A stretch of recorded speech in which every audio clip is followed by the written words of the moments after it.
My name is Kukwa. I am the first daughter of my mom. I never saw or knew the father that gave birth to me. My father was just my mom's boyfriend. According to my mom, my father denied her pregnancy. As a result, my father broke up with her. I was born and nurtured in my grandma's house. We were 5 females with 5 different unknown fathers. My siblings became my best friends. We would play with other kids in the village. We had the best time ever. We enjoyed the little we had with Granny until my mom fell sick and passed away. We never wore school uniform before just because we were all girls. Each time I see other children go to school, I become happy and wish I could also go to school, but there was no hope of school in my condition.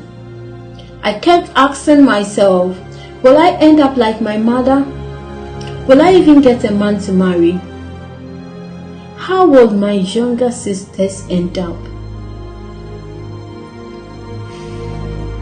So I asked Grandma, "Grandma, when are we going to school?"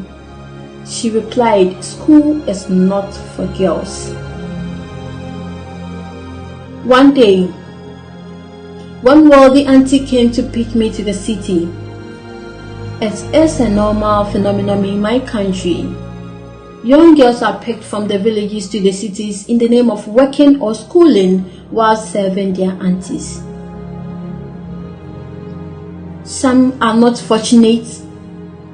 They get aunties who treat them as if they knew them from nowhere, or they are not part of their family. Others are also fortunate. They get nice aunties where they obtain nice treatment. But my own was a post apart story. As a young 16 years old girl, I overworked. I was mistreated and abused. I never estimated such type of a life in my own auntie's house.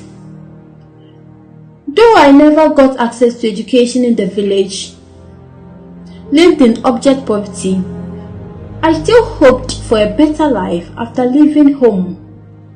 One Sunday after a talk on women education in church, my auntie took me to school the next Monday. I was very happy that at least I was able to wear school uniforms just like any other child. My auntie never gave me money or bought any learning materials for me.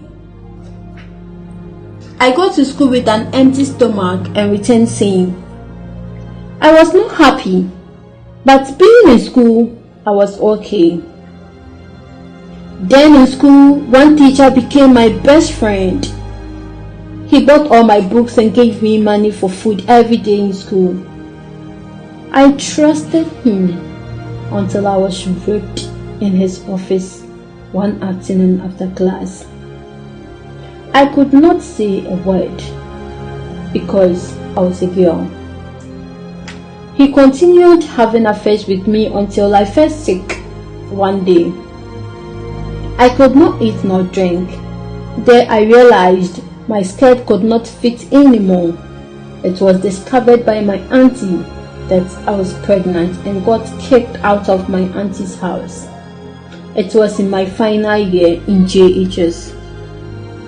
With the little money I saved from the money I got from the teacher, I started selling sachet water on the streets of Accra to further my education since the teacher denied the pregnancy.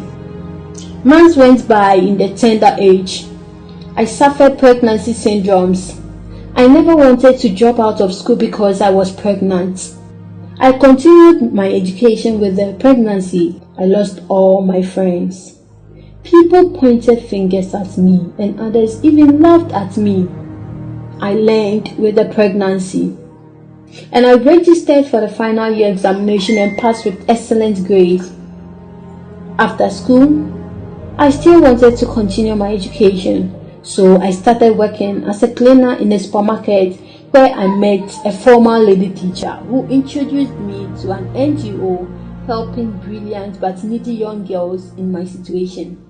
That was the beginning of my success life. By the help of Comfort, I completed senior high school and now in one of the most expensive private universities in Ghana, reading BSc Nursing. Getting closer and closer to my goals and aspirations each year. Now I can smile unconditionally with a beautiful baby girl of my own. Nothing is able to stop a girl in education, not even pregnancy.